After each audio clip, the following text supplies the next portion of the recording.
Ayting dardingizni. Nima yordam kerak sizga? Yordam shu Hindistonga borib kelib davolansang bo'ladi deyishuvdi. Xo'p. Harakat qildim. Ko'p blogerlar bilan gaplashib, Aha. ochrat bo'lmayapti deyishdi. Blogerlar. Aha. Ko'p. Endi sizga o'xshaganlar ko'p. Sizdan zarur yosh bachalarda aytishdida. Yosh bachalar ham bor deyishdi. Navbat kelsa aytamiz. Telefonlashib turamiz deyishdi. Aha. Hozir 3-yilda 3-yil. ichakka, jigarga o'simta tarqalgan. Shuni operatsiya qilish imkoni bo'lsa, operatsiya qiladi. Shunga Hindistonga bordim. Nech pul ketar ekan Hindistonga?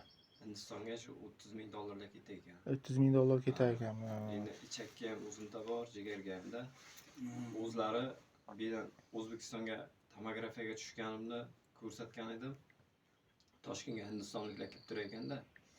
Shular aytdiki, Hindistonga borib, noldan o'zimizni kompyuter tomografiyamizga tushib, analizda topshirmasangiz, berdikini foydasi yo'q.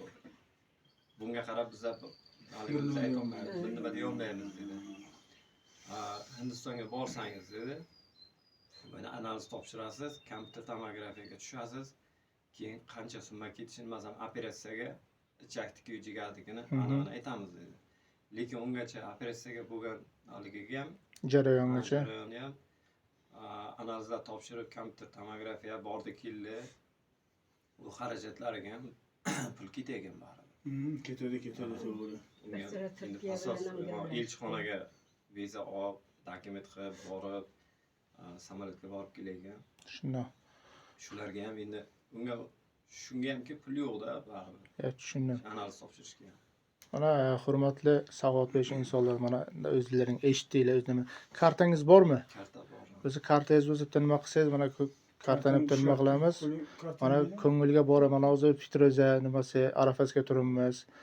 Kimdir o'sha boylar, tadbirkorlarimiz bor, mana savodbesh insonlarimiz o'sha ayramon deganlar bor, masalan. Nima qilsa, mana kartangizni nima qilsangiz, karta raqamingizga borcha tashlaylar yoki bizga murojaat qilsanglar, olib kelib ko'rsatamiz. Ko'ngillarimiz o'zlaring qo'llaringiz bilan berasizlar. Biz prosta mana xol tavakkal keldik, ehson tarqatamiz deb keldik. O'sha jarayonga duch kelib, mana borini sizlarga ko'rsatamiz. Sog' bo'linglar, salomat bo'linglar hammalaringga. Alloh rozi bo'lsin. Shu kim yordam qilmoqchi bo'lsa, niyati borlar, hammalaringizdan Alloh rozi bo'lsin. Farzandlaringiz bormi? Yo'q. Uylanmagansiz hali. Uylanganman. Uylangansiz. Alloh shifo bersin, avvalambor kuch va quvvat faqat Xudodan so'rang. Xudo mehribon. O'zi ko'ngliga rahm solsa, to'g'rimi? Bu hech narsa emas. Avvalo mehribon Alloh. Alloh hammaga siz qator barcha bemorlarimizga Alloh shifo komil ato aylasin. Sog' bo'linglar, salomat.